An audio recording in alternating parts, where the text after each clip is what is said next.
So, good afternoon, Fit Friends. It's me, Kristen, and I wanted to talk to you a little bit about habit, discipline, and motivation and what the difference is. Do you know? So, I am not an expert by any means, but not too long ago, I listened to a podcast from Chalene Johnson. She has a podcast called The Chalene Show. If you haven't listened to it before, I highly recommend it. It's super motivating and super informative too. She's cool. I love her. Anyway, she did a podcast about the difference between those three things: habit, which in the hierarchy of habit, motivation, and discipline, that would be the highest level. So it actually goes habit, then discipline, and then motivation. So I'm going to kind of share with you some things that she said that I just think are really interesting and pertinent to what we're doing in this group, that we're becoming better versions of ourselves, and we are being disciplined to work out and drink our shake, and we're trying to form a habit so that this is something we do automatically, right? So here we go. So habit, the highest tier, if you will. Basically, habit, and I think we use this word a lot all the time, like it's just something that you do not have to think about. So, for example, brushing your teeth in the morning, that's something that you don't have to think about. We just do it. Or putting your seatbelt on when you get in your car. Those are the things that we do automatically without having to think. And what's interesting is, so the research that Chalene talked about, and of course I'm not going to be able to share all of it, but she said it basically comes down to neuroscience, brain research, and that we need habits because the amount of information that is coming at us at any one point, like all the time, there is no way that our brain can handle all of that information.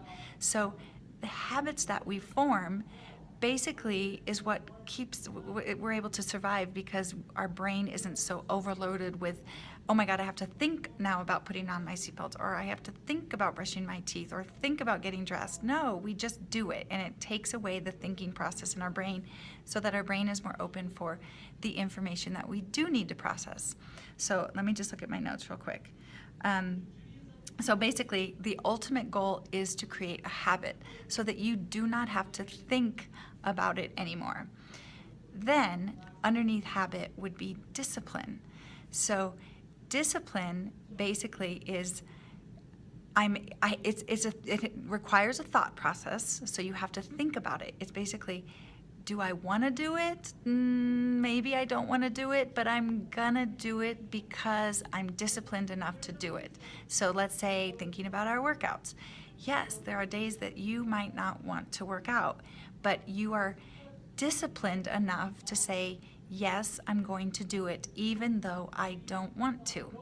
Or for example, I really want to go to Athleta and buy those new tights because I love Athleta tights, but I'm not going to because I want to save money so that we can finish our basement, for example. Okay, so, or I really want to buy those new shoes, but I'm not going to because I want to put money down for a new car. Whatever. That is the discipline of, you do what you're supposed to do even though you don't want to. So when you're, and discipline requires a thinking process. That's why it's not quite a habit yet, because you still have to think, like, do I do it now? Do I do it later? Do it, what should I do? Shouldn't I? That sort of thing. So let me look here.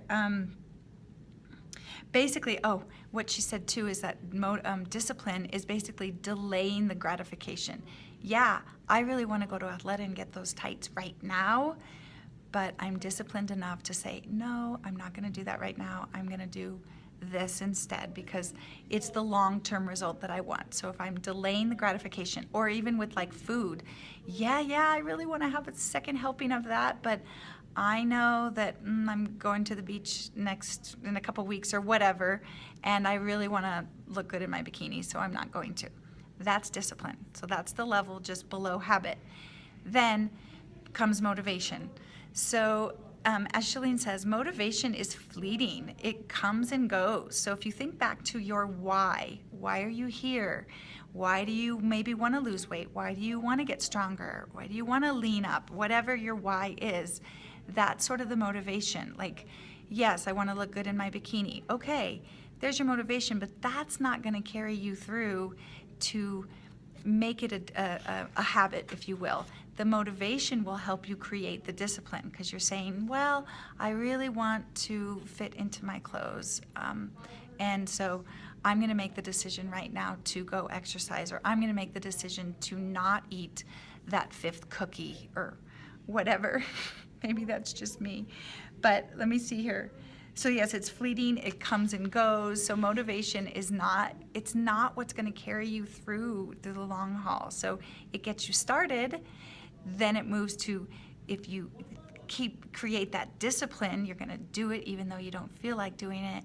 And when you do that over and over and over, and you are so disciplined in your actions that they become habits, that's where you want to get to, because then you don't have to think about it anymore. It just becomes something you do. It becomes a part of you. So hopefully that was interesting. I kind of thought so when I listened to it, and I thought, oh gosh, because why is it that, when I talk with you and other people about, well, why is it some people can adopt those habits so quickly and they become disciplined with their actions, and others not so much? So it's just kind of an interesting thing to think about, those 3, I thought. So there you go. It's our last week. You guys rock. I'm so impressed, and I'm so grateful for you, and thank you for being here. And not thank you to me, but thank you to yourself. Like, give yourself a pat on the back. You're awesome, and just super proud. So attack this week with the same vigor. Keep going. Let's keep those disciplined actions, if you will, and the habits that you guys have. And maybe I'm preaching to the choir here about the habits, but I do think you're all doing a stellar job. So I think that's it. I'll be in touch, of course, and hang in there, guys. Right? Nice job. We'll talk to you soon. Bye.